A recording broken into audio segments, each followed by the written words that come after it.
In 2026, two words took over nutrition: ultra-processed foods. They are arguably the biggest food backlash of the decade. Headlines, documentaries, and policy debates all circle the same term. And here is the part that surprises people.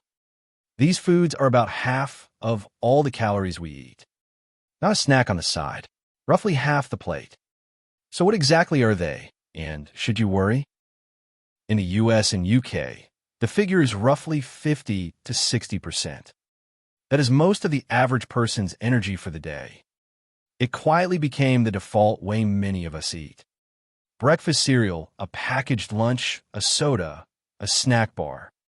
Cheap, convenient, and engineered to taste great. But convenient is not the same as harmless. To judge it fairly, we first need a real definition. First, clear up a myth. Processing itself is not the enemy. Cooking, freezing, and canning are all forms of processing. Chopping an onion is processing. So is baking bread. Cheese, canned beans, and frozen vegetables are processed too. Most of that is completely fine, even helpful. The concern is one specific, extreme end of the scale.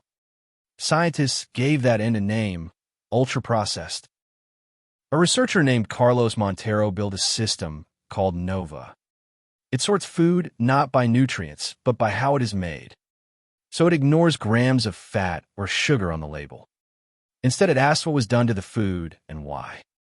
At the bottom, whole foods like fruit, eggs, and oats. At the top, ultra-processed industrial formulations. These are built largely from refined extracts and additives. Think emulsifiers, sweeteners, colors, and flavorings. Here is the simplest way to spot one. Ask, can I make this in a normal home kitchen?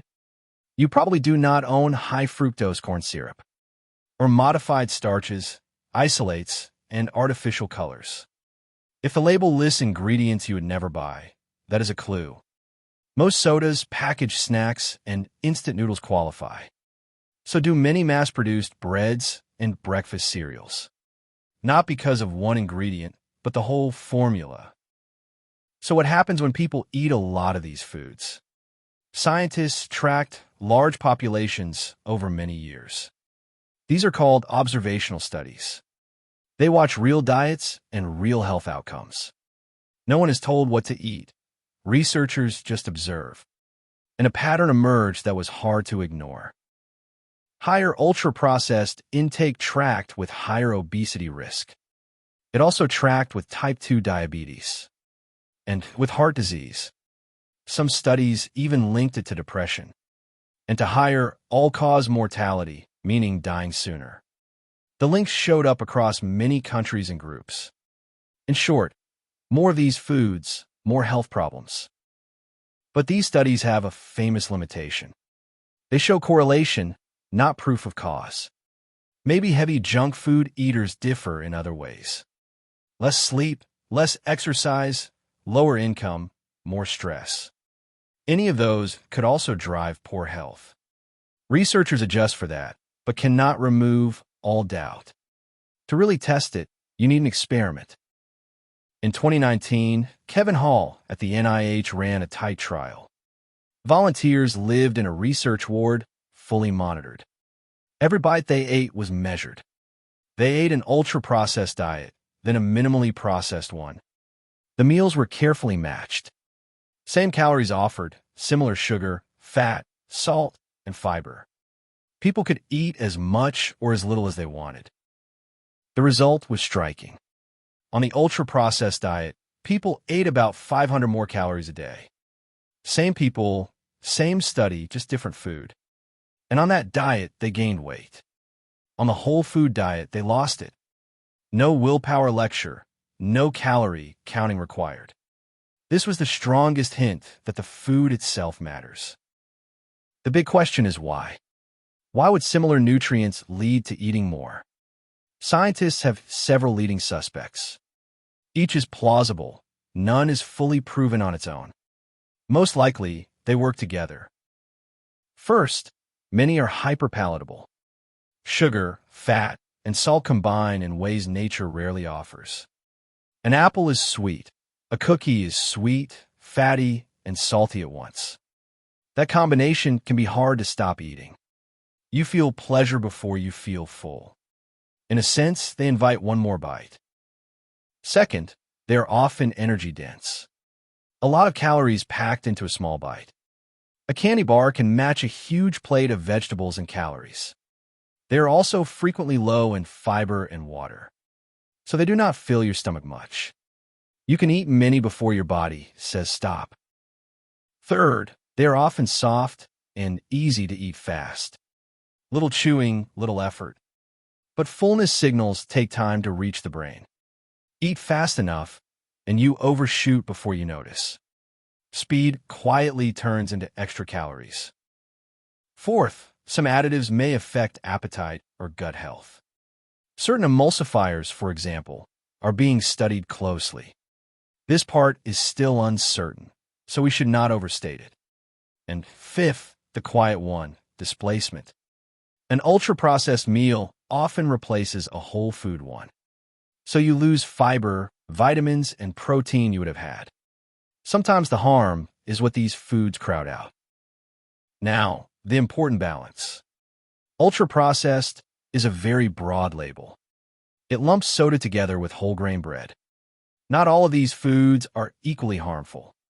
Whole grain bread is not the same as soda. Plain yogurt is not the same as candy. Painting them all as poison is simply not accurate. And the exact mechanism is still debated. Is it palatability, density, speed, or additives? Researchers honestly do not yet fully agree. Most of the evidence is still observational. That means correlation, not final proof. The Hall trial is compelling, but it is one small study. So stay curious, not panicked. So here is the practical, non-scary plan. You do not need a perfect, all-natural diet. Perfection is unrealistic and usually does not last. You just need to shift the balance. Start with the few changes that matter most. Step 1.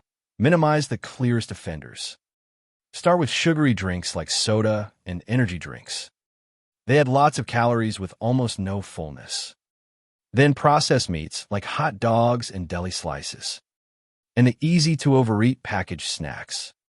These give the most benefit for the least effort. You do not have to ban them, just dial them down. Step 2.